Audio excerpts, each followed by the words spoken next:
Unit second lecture number 7। जो last lecture में मैंने डिस्कस किया था वो था कॉमन एमीटर स्टैटिक कैरेक्टरिस्टिक्स की इनपुट कैरेक्टरिस्टिक्स। एक बार दोबारा देख लेते हैं कॉमन एमीटर स्टैटिक कैरेक्टरिस्टिक्स का सर्किट डायग्राम। देखो ये है कॉमन एमीटर कॉन्फ़िगरेशन PNP। यहाँ पर हमने देखो क्या लगाया हुआ है, माइक्रो एमीटर, ये है वोल्ट मीटर पैरेलल में, रियोस्टेट और यहाँ पर battery VBE collector emitter base voltage. यहाँ पर है ये देखो मिली एमीटर आउटपुट सर्किट में, ये है आउटपुट सर्किट में कलेक्टर वोल्टेज हमने दिखाई हुई है जब हमने इसे कनेक्ट किया है battery VEC emitter collector battery से। अब देखो इनपुट कैरेक्टरिस्टिक्स में हमने बताया था यहाँ पर सर्किट में क्या किया हुआ है, फॉरवर्ड बायसिंग इधर और यहाँ क्या की हुई है, रिवर्स बायसिंग। जब हम इनपुट कैरेक्टरिस्टिक्स की बात करते हैं तो वो क्या होता है, graph between VBE and IB by keeping VEC constant. अब हम यहाँ पर जो बात कर रहे हैं वो है आउटपुट कैरेक्टरिस्टिक्स की। तो आउटपुट कैरेक्टरिस्टिक्स जो है एक ग्राफिकल रिलेशन है between VEC and IC by keeping IB constant. तो इसमें जो हम ग्राफ देखते हैं वो हमें इस तरह का मिलता है, ये है हमारे पास IC, ये है हमारे पास VEC। तो वेरिएशन इस तरह से होता है जैसे जैसे हम VEC को वेरी कर रहे हैं, IC को हम नोट कर रहे हैं और IB को क्या रख रहे हैं, कांस्टेंट। और इस कैरेक्टरिस्टिक्स को हमने डिवाइड किया हुआ है 3 रीजन्स में। First one is active region, second is cut off region, third saturation region. तो जो ग्राफ हमें मिलता है वो इस तरह से मिलता है कि जैसे जैसे हम VEC को वेरी कर रहे हैं, IC जो है वो क्या कर रहा है, इंक्रीज कर रहा है। तो एक्टिव रीजन जब हम बात करेंगे तो हमने बताया हुआ है, पहले डिस्कस कर चुके हैं, ये सब कॉमन बेस कॉन्फ़िगरेशन में सिमिलर है। ये जो एक्टिव रीजन है इसके अंदर हम एमीटर बेस जंक्शन जो है इसको क्या करेंगे, फॉरवर्ड बायस्ड करते हैं और कलेक्टर एमीटर जंक्शन को क्या करते हैं, रिवर्स बायस्ड करते हैं। ये जो रीजन देख पा रहे हो आप ग्राफ में वो है active region. Cut off region की बात करें तो जो ये IB है is equal to 0 micro ampere, इससे जो नीचे वाला रीजन है ये है कट ऑफ रीजन। और यहाँ पर देखो ये जो रीजन है ये है saturation region. Cut off region में मैं पहले ही डिस्कस कर चुकी हूँ। कट ऑफ रीजन का क्या मतलब होता है, जहाँ पर हमने बायसिंग किस तरह की है, दोनों तरफ ही बायसिंग। जब हम एमीटर बेस जंक्शन की बात करेंगे तो ये भी रिवर्स बायस्ड होगा और कलेक्टर एमीटर जंक्शन ये भी क्या होगा, रिवर्स बायस्ड। और कट ऑफ मीन्स यहाँ पर जो करंट होगा, चाहे हम बेस करंट की बात करें, चाहे एमीटर करंट की, चाहे कलेक्टर करंट की, वो कितना होगा, 0। और जब हम सैचुरेशन करंट की बात, सैचुरेशन रीजन की बात कर रहे हैं तो सैचुरेशन रीजन में हम दोनों सर्किट में चाहे एमीटर बेस जंक्शन लो चाहे कलेक्टर एमीटर जंक्शन लो, ये दोनों ही बायसिंग कैसे की जाती है, आपकी फॉरवर्ड बायसिंग। तो ये बिल्कुल सेम है जैसा हम पीछे डिस्कस कर चुके हैं डिटेल में। Next is common collector static characteristics. Common collector की बात करेंगे तो भी बस इसमें क्या चेंज आएगा कि जो कलेक्टर टर्मिनल है उसको कॉमन रखेंगे between input and output circuit. तो यहाँ पर देखो ये है PNP transistor, common emitter, emitter ये है, तो जो एरो दिखाते हैं हम वो P2N जो डायरेक्शन होती है कन्वेंशनल करंट की वो एमीटर साइड पे दिखाते हैं, तो ये इधर आ जाएगा। यहाँ सर्किट में अब कनेक्ट करेंगे हम, क्या क्या कनेक्ट करते हैं, करंट को मेज़र करने के लिए मिली एमीटर। यहाँ कौन सा करंट होगा, देखो ये करंट होगा बेस करंट IB, ये मिली एमीटर हो गया। सीरीज में लगाया जाता है सर्किट के क्योंकि इसका लो रेजिस्टेंस होता है एमीटर का। यहाँ पर क्या लगाया हुआ है पैरेलल में, वोल्ट मीटर, क्योंकि इसका रेजिस्टेंस हाई होता है। ये लगाया हुआ है रियोस्टेट और यहाँ कनेक्ट किया हुआ है इसे बैटरी से। ये बैटरी क्या है, देखो ये क्या है, कलेक्टर, ये क्या है, बेस, तो इस बैटरी को क्या लिखेंगे, VCB।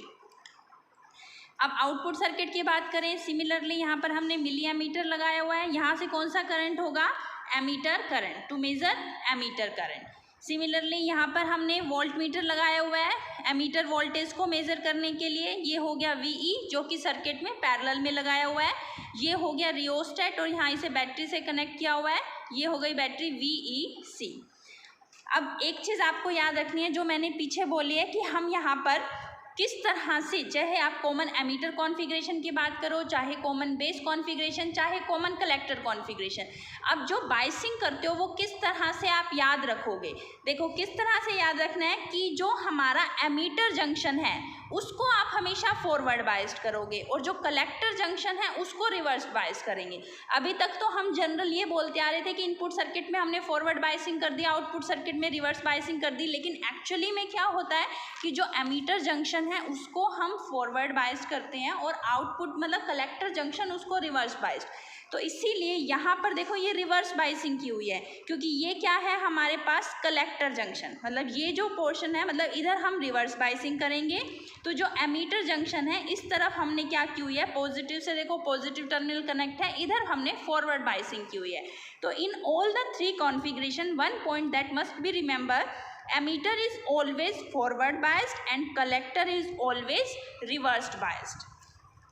इसमें हमें किस तरह की कैरेक्टरिस्टिक्स मिलती हैं, देखो सबसे पहले है इनपुट कैरेक्टरिस्टिक्स। इनपुट कैरेक्टरिस्टिक्स में क्या है, graphical relation between VCB and IB by keeping VCE constant. तो हमने VCE को कांस्टेंट किया हुआ है 1 वोल्ट, लेकिन हमें पता है कि ये जो सर्किट है, देखो अभी हमने यहाँ देखा था किस किस के बीच में ग्राफ है, VCB and IB by keeping VEC constant. तो इधर इस सर्किट की बात कर रहे हैं और इधर हमने क्या किया हुआ है, रिवर्स बाइसिंग। रिवर्स बाइसिंग की है तो यहाँ पर जो हमें ग्राफ मिल रहा है वो और जितने भी ग्राफ हैं उससे डिफरेंट है, मतलब IB जो है वो डिक्रीज कर रहा है at a particular voltage. VCE हमने कितना हुआ है 1 वोल्ट और IB जो है इसकी वैल्यू क्या कर रही है, डिक्रीज विद VCB। तो इस तरह का हमें वेरिएशन देखने को मिलता है, ये 1 वोल्ट हो गया, ये 2 वोल्ट, इस तरह से अगर हम VCE को कांस्टेंट कर रहे हैं तो हमें ये ग्राफ देखने को मिलता है। सिमिलरली सेकंड है, अगर हम बात करें आउटपुट कैरेक्टरिस्टिक्स की, तो आउटपुट कैरेक्टरिस्टिक्स में हमने क्या देखा है, क्या की हुई है हमने यहाँ पर फॉरवर्ड बाइसिंग, और किस किस के बीच में ग्राफ बनेगा, ये VEC and IE by keeping IB constant, और ये है फॉरवर्ड बायस। तो जो ग्राफ है वो ऑलमोस्ट सिमिलर होगा जो हम ग्राफ पढ़ते हैं PN जंक्शन डायोड में फॉरवर्ड बायसिंग, लेकिन कुछ डिफरेंट होगा इसके अंदर, वो देखो कुछ वेरिएशन होगा, या प्रैक्टिकल्स में भी देख सकते हो जब करेंगे हम इसे। तो VCE को वेरी कर रहे हैं, IE को नोट कर रहे हैं, तो इस तरह का वेरिएशन देखने को मिल रहा है जब हम IB को फिक्स कर देते हैं। तो ये अलग अलग तरह के ग्राफ हैं, 0 माइक्रो एम्पियर, 10 माइक्रो एम्पियर पे, 20 micro ampere and 30 micro ampere पे। नेक्स्ट है topic DC load line analysis. तो इसमें हम किसकी बात करते हैं, common ammeter configuration and NPN transistor. तो ये है ट्रांजिस्टर। अब मैंने आपको बताया था हम जितने भी मतलब अगर इसे एम्पलीफायर्स की तरह यूज़ करें ट्रांजिस्टर को, तो जो जनरल कॉन्फ़िगरेशन यूज़ की जाती है वो होती है कॉमन एमीटर, और जो ट्रांजिस्टर यूज़ किया जाता है वो NPN होता है। इसका रीज़न मैं पहले बता ही चुकी हूँ। कॉमन एमीटर जो कॉन्फ़िगरेशन है इसके अंदर गेन जो है वो बहुत हाई मिलते हैं, करंट गेन हो गया, voltage gain, power gain high होता है, इसीलिए जनरली इसको यूज़ किया जाता है। और NPN और लीकेज करंट कम होता है। NPN ट्रांजिस्टर की जब हम बात करते हैं तो NPN इसके अंदर जो मेजॉरिटी चार्ज कैरियर्स होते हैं वो इलेक्ट्रॉन होते हैं, उसकी मोबिलिटी बहुत हाई होती है, तो NPN ट्रांजिस्टर्स को यूज़ किया जाता है। तो यहाँ पर NPN ट्रांजिस्टर है, ये हमारे पास NPN, ये कॉमन एमीटर कॉन्फ़िगरेशन लिया हुआ है P2N। यहाँ पर हमने इसे बाइसिंग दिया है, फॉरवर्ड बाइसिंग। P को हमने पॉजिटिव से कनेक्ट कर दिया, N को बैटरी के नेगेटिव से, ये फॉरवर्ड बाइस्ड हो गया। यहाँ पर सिमिलरली ये क्या किया हुआ है हमने, रिवर्स बाइस्ड, N को किससे कनेक्ट किया हुआ है, बैटरी के पॉजिटिव से नेगेटिव से हो गया। ये हो गई बैटरी VCC, ये लोड रेजिस्टेंस RL हो गया। अब अगर हम ये बात करें VCC है, ये RL है, यहाँ से कितना करंट फ्लो कर रहा है IC, तो इन दोनों पॉइंट पे जो वोल्टेज होगी वो क्या हो जाएगी, VCE, कलेक्टर एमीटर वोल्टेज। तो DC लोड लाइन होती क्या है। अब अगर हम यहाँ पर आउटपुट कैरेक्टरिस्टिक्स देखें तो आउटपुट कैरेक्टरिस्टिक्स में जो है वो ग्राफिकल रिलेशन किस किस के बीच में आएगा, VCE and IC by keeping IB constant, यही होगा। VCE एंड IC के बीच में जब IB को क्या कर रहे हैं, कांस्टेंट कर रहे हैं। तो DC load line is a straight line on the output characteristic, मतलब आउटपुट कैरेक्टरिस्टिक्स जब हम बनाते हैं VCE IC के बीच में ग्राफ प्लॉट करते हैं, ये हम देख चुके हैं कॉमन एमीटर कॉन्फ़िगरेशन में IB को कांस्टेंट रख के, तो उसके ऊपर हम एक स्ट्रेट लाइन दिखाते हैं। तो वो स्ट्रेट लाइन क्या देती है, that gives the value of IC and VCE for different values of base current IB when no input signal is applied। तो डीसी लोड लाइन जो है एक स्ट्रेट लाइन होती है आउटपुट कैरेक्टरिस्टिक्स पे, जो कि किसकी वैल्यू देती है, आईसी की और वीसीई की, for different values of IB. और क्या कंडीशन है कि वहाँ पर कुछ भी हमने इनपुट सिग्नल अप्लाई नहीं किया हुआ। और जब when no input signal is applied, this condition of having no signal is called as Q point या क्यूसेंट पॉइंट। अब इसको निकालते किस तरह से है, तो हम यहाँ पर आउटपुट सर्किट में किरचॉफ्स लॉ लगाते हैं। देखो किस तरह से लगाएंगे, यहाँ पर हमें पता है यहाँ VCC, ये बैटरी की वोल्टेज हो गई, VCC माइनस ICRL, क्योंकि ये क्या बनेगा, V is equal to IR, तो ICRL, VCC minus ICRL that gives VCE, that is equal to VCE। यहाँ पर हमने आउटपुट सर्किट में किरचॉफ्स लॉ लगाया है, तो ये आ जाएगा आपके पास VCE is equal to VCC minus ICRL। तो ICRL किसके इक्वल हो जाएगा, VCC माइनस VCE। IC जो है वो किसके इक्वल हो जाएगा, VCC डिवाइड बाई, इसको डिवाइड में ले गए, RL minus VCE divide by RL। तो IC किसके इक्वल हो जाएगा, यहाँ से देखो ये कॉमन ले लिया, minus 1/RL VCE plus VCC divide by RL। और दिस इक्वेशन को हम कंपेयर कर रहे हैं इक्वेशन ऑफ स्ट्रेट लाइन से, that is y is equal to mx plus c। c is intercept जो कि किसके इक्वल आ गया, VCC डिवाइड बाय RL, और m इज स्लोप वो किसके इक्वल हो गया, -1/RL। माइनस साइन है तो ऊपर से नीचे की तरफ हम स्ट्रेट लाइन दिखाएंगे। तो देखो यहाँ पर मैंने दिखाया भी हुआ है, c इंटरसेप्ट कितना है, VCC divide by RL, slope is -1/RL। तो इससे जो ये स्ट्रेट लाइन बनी है उस स्ट्रेट लाइन को बोलते हैं हम लोड लाइन।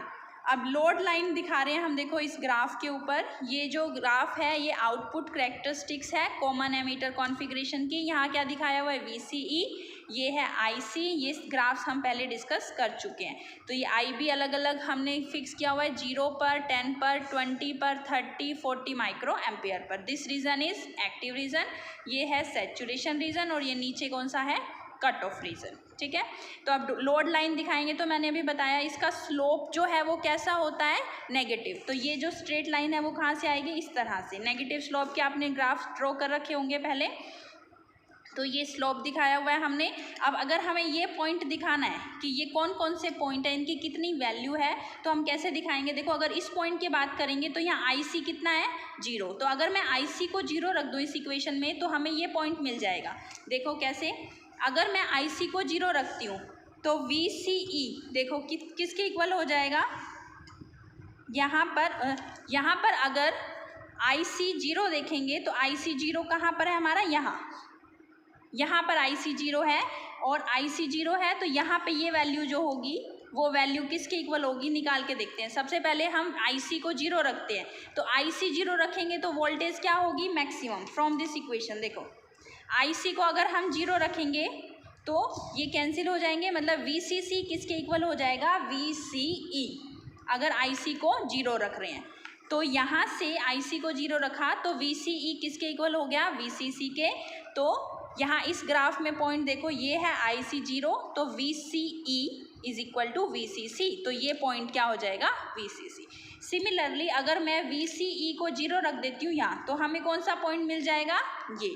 तो VCE को 0 रख दो, देखो VCE को 0 रखा तो IC किसके इक्वल हो जाएगा, VCC डिवाइड बाय RL। तो अगर मैं IC को 0 रख रही हूँ तो ये पॉइंट मैक्सिमम मिल जाएगा, VCC डिवाइड बाय RL। तो ये लोड लाइन है।